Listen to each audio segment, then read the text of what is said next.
আগামী দিন ত্রিপুরায় রাজনৈতিক ভূমিকম্প হবে। জনসভা থেকে বিজেপি দলকে কড়া হুঁশিয়ারি কংগ্রেস বিধায়ক সুদীপ রায় বর্মনের। জয় বাপু, জয় ভীম, জয় সংবিধান এই স্লোগানকে সামনে রেখে মঙ্গলবার ত্রিপুরা প্রদেশ কংগ্রেসের কেন্দ্রীয় জমায়েত অনুষ্ঠিত হল আগরতলা ওরিয়েন্ট চৌমুহনী এলাকায়। সমাবেশের প্রধান বক্তা হিসেবে উপস্থিত ছিলেন কংগ্রেস সেবা দলের সর্বভারতীয় সভাপতি লালজি দেশাই।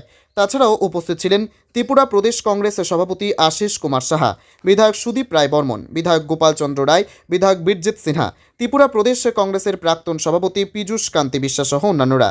এদিনের জনসভা থেকে বিজেপি দলকে কড়া হুঁশিয়ারি দিলেন কংগ্রেস সেবা দলের সর্বভারতীয় সভাপতি লালজি দেশাই। বিধায়ক সুদীপ রায় বর্মন বললেন, প্রাইমারি মেম্বারের সাপোর্ট দিয়ে সিপিএম দল কখনো সরকারে আসতে পারবে না। তারা জনসমর্থন হারিয়ে ফেলেছে। বিজেপিকে হুঁশিয়ারি দিয়ে তিনি বললেন, আগামী দিনে এই ত্রিপুরায় রাজনৈতিক ভূমিকম্প হবে।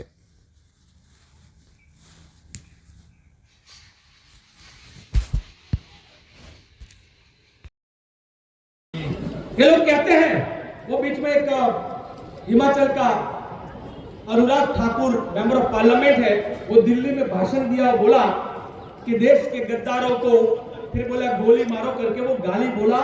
गाली हम कांग्रेसी नहीं बोल सकते हो, तुम संघी बोल सकते हो, क्योंकि तुम्हारी विरासतों में गाली है, हमारे संस्कार कुछ और है।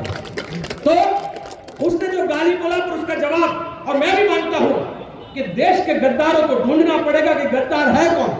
मैं आप सबको पूछना चाहता हूं कि गद्दारी क्या होती है। आप बताइए मेरे को, इंडोनेशिया में रहने वाला इंडोनेशिया के झंडे को नहीं माने, चीन में रहने वाला चीन को नहीं माने, चीन के झंडे को, और भारत में रहने वाला भारत के झंडे को ना माने, तो वो भारत के साथ गद्दारी है कि नहीं? हमारे देश के झंडे को जो ना माने, तो वो हमारे देश का गद्दार है कि नहीं? अपनी शाखाओं में तिरंगा की जगह पे गेरुआ कौन फहराता है? 52-55 साल तक नागपुर में अपने हेडक्वार्टर में तिरंगा कौन नहीं फहराता था?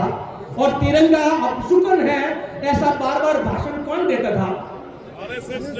आरएसएस वाला। अपनी शाखा में कभी तिरंगा नहीं फहराता है और तिरंगे के बारे में बोलता है कि तिरंगा अपशुकन है, जो तिरंगा का अपमान करता है वो मेरे देश का गद्दार है। और इसीलिए मैं कहता हूं कि ऐसी गद्दारी मत करो, देशभक्त हो तो शाखा में तिरंगा फहराओ। एक और चीज साथी, हम जब कोई अवार्ड जीतते हैं, अभी चैंपियंस ट्रॉफी जीते, कोई बड़ा कार्यक्रम शुरू होता है, तो कौन सा गाना गाया जाता है? नेशनल एंथम होता है, जनगण मन शुरू होता है, हमारा राष्ट्रगान शुरू होता है। हमारा राष्ट्रगान जो ना गाए वो देश का गद्दार होता है। जाके पूछिए आरएसएस की शाखाओं में कभी राष्ट्रगान क्यों नहीं गाते हो?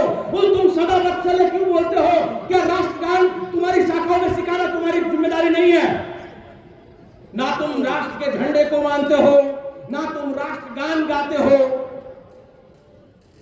तीसरी बात, देश संविधान से चलता है, किसी की मनमानी से चलता है? देश किससे चलता है? किसी के मन की बात से या किसी की मनमानी से नहीं चलता है।